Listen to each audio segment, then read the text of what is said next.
So last week, Donald Trump returned to the Capitol as president. Naturally, it was nothing short of a spectacle, bombast, theatrics, and a generous dose of self-congratulation.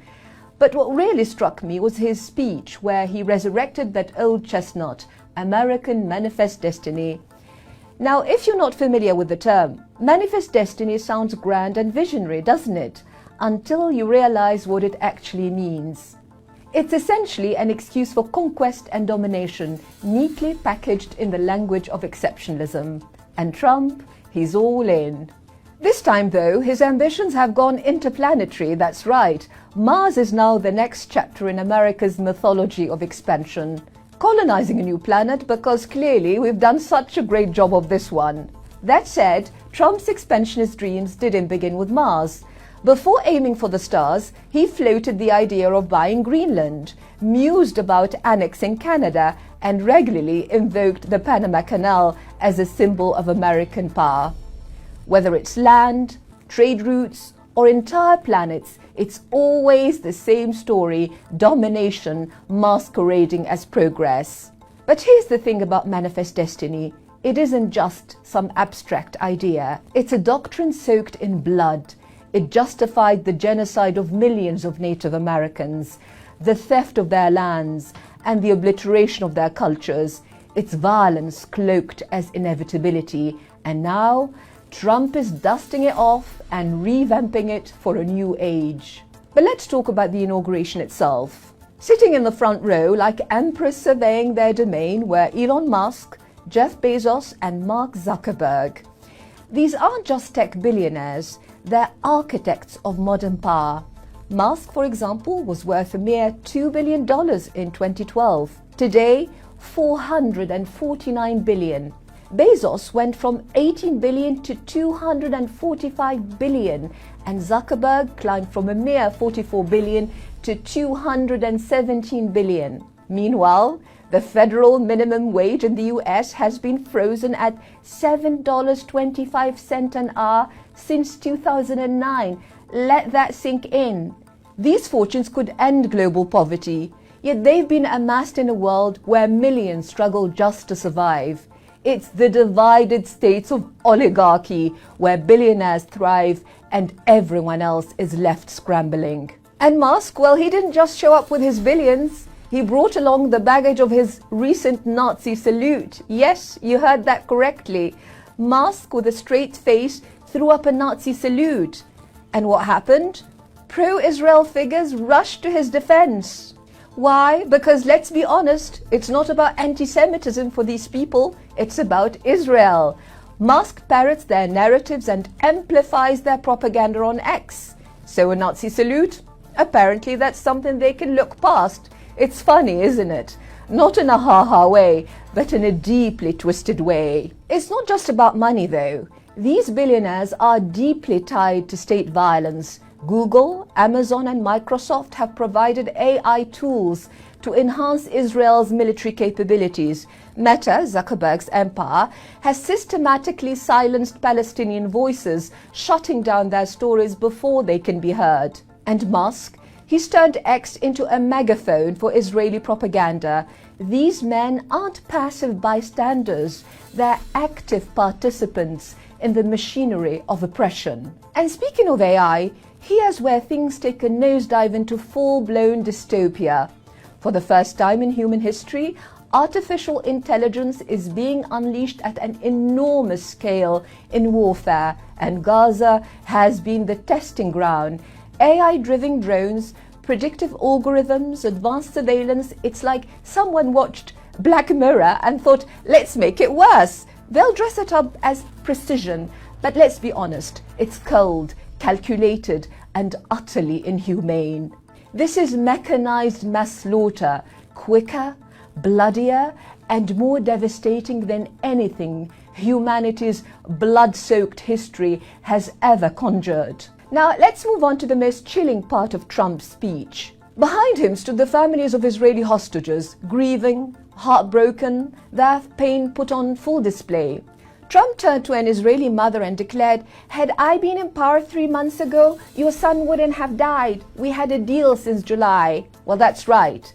But here's what Trump didn't mention: the 10,000 Palestinians killed since July, the 50,000 slaughtered in the past 15 months. No Palestinian mothers were on that stage, their stories unspoken, their humanity ignored. And this silence, it's no accident. In Trump's universe, Palestinians simply don't exist. Their lives don't matter. Their suffering is invisible. But this erasure isn't unique to Trump. It is systemic.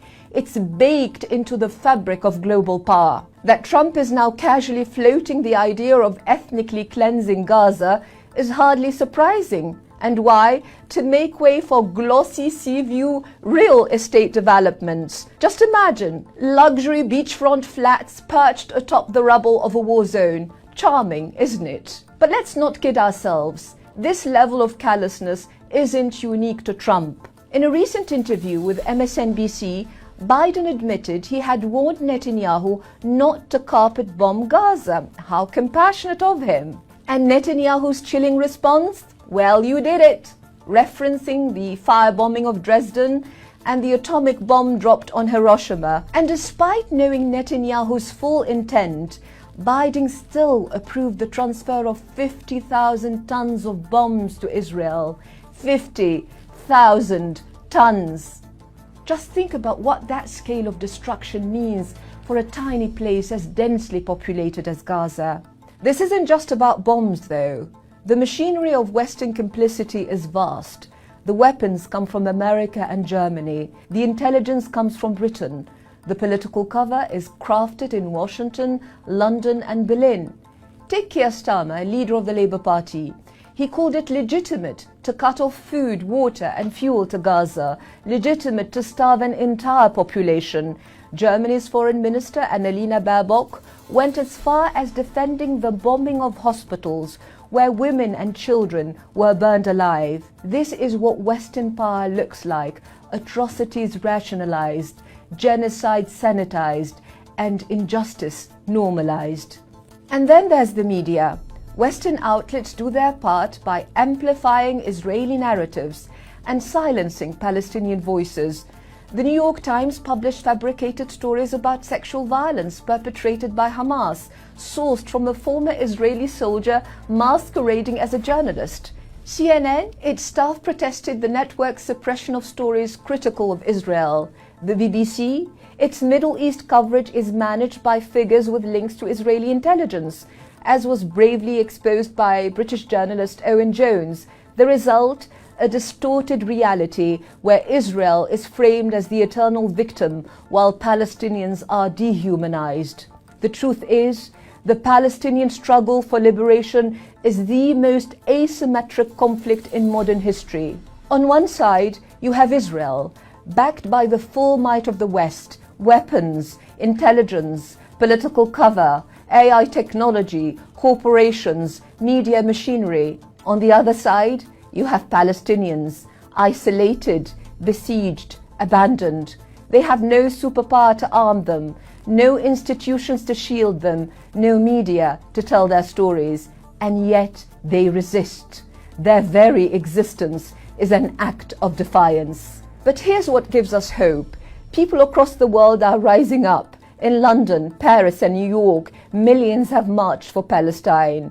Universities have become battlegrounds, with students staging sit-ins and walkouts despite crackdowns. Protests are being criminalized, banners seized, activists arrested, but the defiance remains unbroken. The boycott, divestment and sanctions movement, BDS, is gaining ground, forcing corporations and institutions to sever ties with Israel. And international legal bodies like the International Criminal Court, the International Court of Justice, human rights organizations are investigating Israeli war crimes despite relentless attempts by Western governments to shield their ally. This global resistance isn't just about solidarity. It's vital to the fight for justice. Without it, the colossal power imbalance cannot be redressed. And there are signs of change. In the US and UK, voters are holding politicians accountable. Polls suggest Kamala Harris may have lost up to 20% of Democratic support over Gaza. Many, such as the former US ambassador in Israel, no less,